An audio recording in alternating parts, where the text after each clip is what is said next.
Okay, welcome to the fourth video of week 10. We're looking at monetary policy, and monetary policy is a second way of intervention the government may use to seek to control economic growth and stability.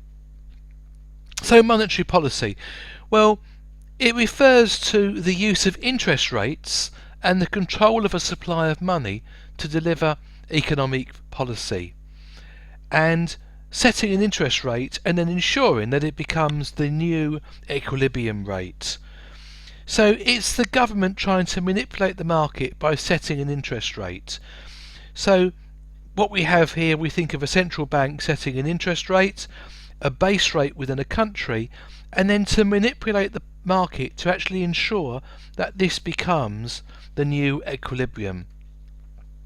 It can be expansionary, when the money supply expands more quickly than usual, and this has the effect of stimulating growth in the economy, or it could be contractionary.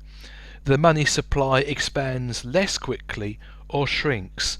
So policies to cool down growth in the economy, and the supply expands less quickly. It might shrink to control and restrict the growth in the economy. So the key thing we're looking at is how it can be used to manipulate the market to reach the new equilibrium rate. Got a picture here of Milton Friedman, and Milton Friedman is very much associated with the monetary policy and very much Chicago school. This not only refers to a school in Chicago, but it's also very much a style of economics well associated with monetary policy. If we think about control, and broadly speaking, there's three approaches government can make to controlling monetary policy. And the first one, the government sets targets and controls mechanisms by which they're achieved. And this actually has always been the situation in the UK up until 1997. And in 1997 it changed, where the government set targets and the central bank, in our case the Bank of England, sets mechanisms to achieve them. This was a new approach after the election 1997. So the government sets the targets for inflation, economic growth. Central bank then has the responsibility to put this into place and the freedom to set the mechanisms to reach them. And thirdly, the central bank has the freedom to set targets and set the mechanisms by which they're achieved. So different countries have different approaches to monetary policy. Something very much though to remember. And if inflation is too high, interest rates go up. Spending falls and savings, non-cash, increases. The aggregate demand falls, resulting in a downwards pressure on prices. So we think that it increases because cash is inversely related to interest rates. Higher interest rates equals a demand for money will go down, and savings increase in bonds and the stock. We think about the prices, they become more expensive.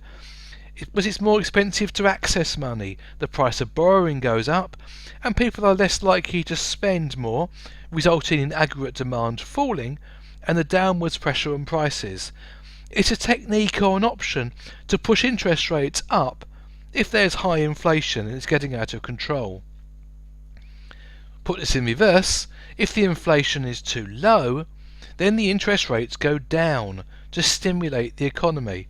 This has the result that spending increases and the savings decrease, and the aggregate demand increases, resulting in an upwards pressure on prices.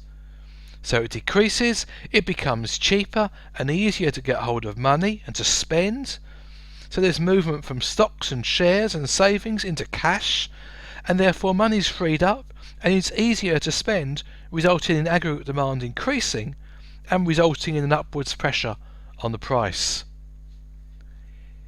If we think about techniques, and money supply could well be a technique, and it's controlled through open market operations, and this is a technique used by the central bank in the UK, which is the Bank of England in this case.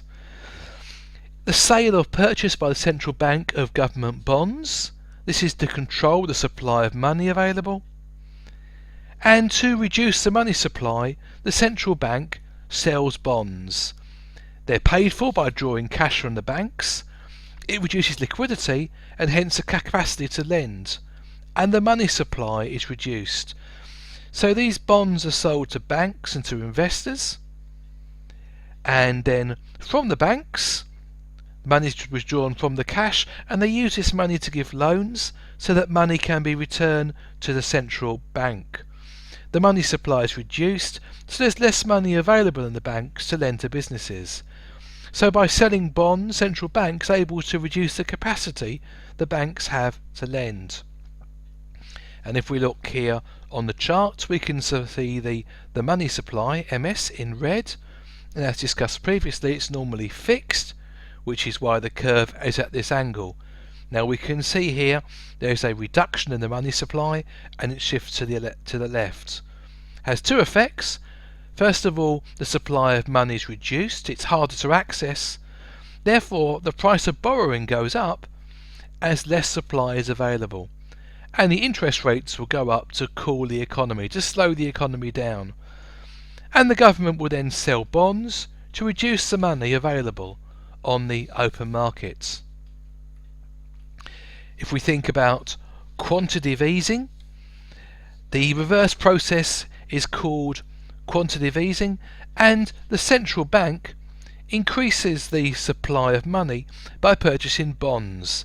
They buy these bonds back from the people who had bought them previously, and this therefore releases money from the central bank to the commercial bank. It frees money from the Bank of England to banks like NatWest, HSBC, Barclays, the commercial banks, and we see an increase in money available. The supply of money increases, the liquidity increases, and lending can follow. So previously restricted, as we remember we spoke before about the limited liquidity ratio, but now they've got more, they can lend more money, and we see the reverse of the situation on the previous charts. The money supply shifts to the right and the interest rate reduces. More liquidity, more able to release money.